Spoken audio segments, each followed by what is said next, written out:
Remember those times when we got home from school, we would rush to our homework or maybe not even do it at all, just so we could go outside and play. We would go outside our block and meet up with our friends, or we would just go to the park. In those times, we were playing freeze tag or hide and seek. We were so caught up in the moment that the only thing that had to be worried about was if there was a car coming. We could feel the happiness and safety in our streets. As we keep growing up, we understand the cautiously care our parents have towards us, especially here in Philadelphia. We realize that Philadelphia gets more dangerous each day. Even without having to watch the news, we are aware of what happens in our city with social media. Through social media, we are being conscious of the events occurring in our environment. We are concerned about the amount of people dying by firearm ranging from any age. The firearm homicide rates in Philadelphia have augmented by 10% in 2018 from the previous year, and the gun assaults have augmented by 5% from the previous year. It has been recorded that homicide rates in Pennsylvania are the highest in the nation. Firearm homicide cases in Philadelphia have been occurring in neighborhoods that have low income, which concludes mostly in communities of color. Most firearm victims in Philadelphia range from ages of 15 through 34.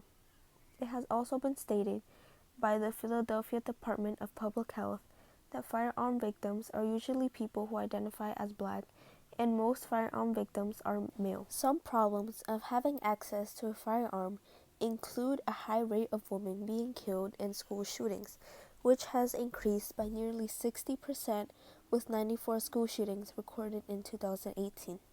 There has also been an increase of suicide rates. On average, 2 people commit suicide each day with a firearm. It has been stated by the Vice President of Gun Violence Prevention that Pennsylvania's gun violence has a higher rate than car accidents annually. As can be seen, firearm laws are not being enforced enough to prevent people with belligerent behavior to have access to firearms.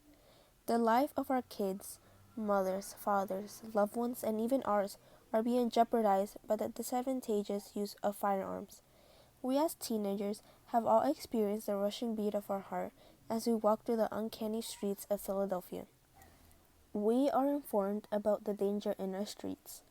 We are aware that gun violence is influential and problematic in our city, but we never realize how much power a gun has. Have you ever been scrolling through Instagram posts and checking stories when you notice how everyone is praying towards a person that recently passed away from a firearm? I remember looking through stories on Instagram when people started spreading the word of a young 15-year-old boy that was shot in the head in South Philadelphia. Many people I know didn't have words to describe how they felt over the loss of a dear friend. But knowing that someone was killed blocks away from your home is terrifying, because now you pray that you or a loved one isn't next.